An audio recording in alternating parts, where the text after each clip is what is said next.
Well, I'm joined now by Serj Tankian. He's an Armenian-American activist who has been advocating for the ethnic Armenians in Nagorno Karabagh. You might also recognize him as the singer of the heavy metal band System of a Down. He joins me tonight from Los Angeles. Serj, it's good to have you with us.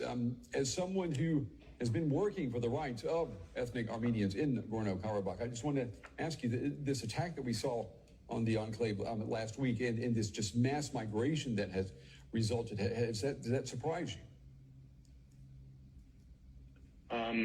It was surprising because the EU and the US and many partners of Armenia were confident that Azerbaijan's dictator Aliyev was promising not to, do a full military assault on the people of Nagorno Karabagh, but he lied, and he did. And now they're lying and saying that people are leaving of their own will, as if for thousands of years you live in your indigenous homeland and you're going to leave your house behind, your belongings behind, everything that you own, your businesses behind, and just flee for no reason. It's insulting. Yeah, well, it is true. We are unable to get into Nagorno Karabakh to report, and independent observers are also not being allowed in, so there's no way to verify what is happening on the ground there. You have been warning of a genocide of ethnic Armenians. I mean, what do you think about Azerbaijan's assurances that ethnic Armenians have nothing to worry about, especially if they decide to stay? Look at their own citizens. They're living in a country without much rights. 4 or 5 journalists and professors were just recently incarcerated for speaking against the assault on Nagorno-Karabakh in Azerbaijan. So if those Armenians are going to be treated as Azeri, as well as Azeri citizens, that doesn't mean anything.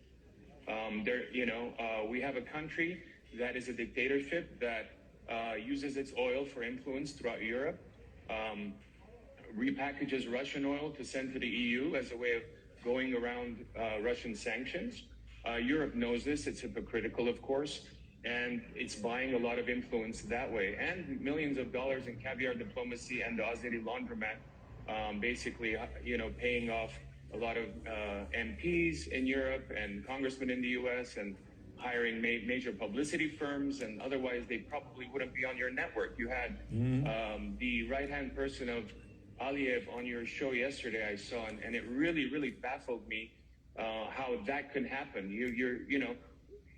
There's people that are doing ethnic cleansing. Their representatives shouldn't be, presenting their side of ethnic cleansing. It's absolutely horrendous, and it's irresponsible for the press to actually allow that.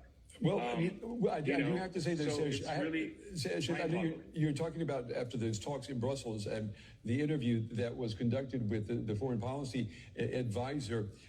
Like I said, we cannot independently verify what is happening on the ground there. That's the situation right now. Azerbaijan will not allow people to go in. Yes. And, one thing that, I'm sorry to interrupt, but one thing that has happened is Azerbaijan apparently has agreed to allow independent monitors to go in.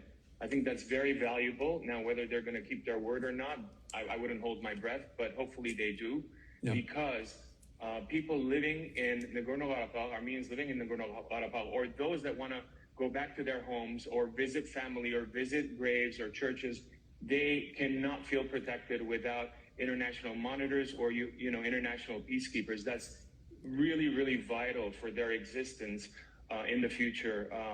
And in the long term, I have to say that this is a case like Kosovo. There's a Srebrenica kind of case here, just like with ethnic Albanians that were massacred, and they had to leave their homeland. 1.5 million Albanians left their homeland, and the world came together and said, these people deserve a homeland because they are not safe otherwise.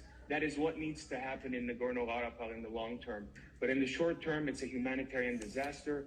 75,000 people are in Armenia right now out of 120,000 population. What about the role of Russia, Serj? I want to ask you about Russia. Armenia has said that Russia has let it down, that it has been distracted by its invasion of Ukraine. What do you think when you hear that?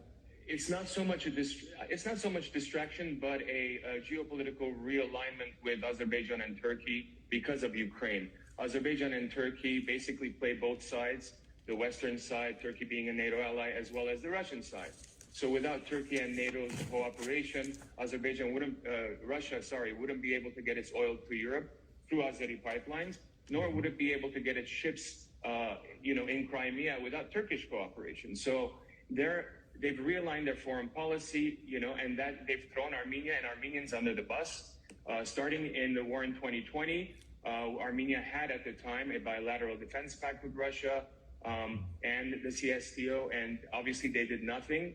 We believe that they've greenlit every invasion, they've decided a lot of things having to do with Nagorno Karabagh. They had a lot of sway with the leadership there.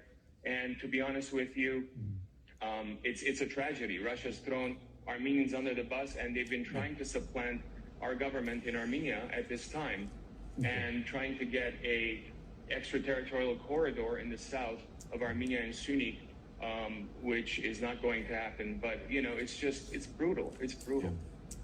Serj, Tankian, it's the second worst day in history for Armenians in the world after the genocide 108 years ago. Serj, unfortunately, we are out of time, but we certainly do, we hear you, and we appreciate you taking the time to talk with us. Serj Tankian joining us tonight from Los Angeles. Thank you. Thank you for having me on.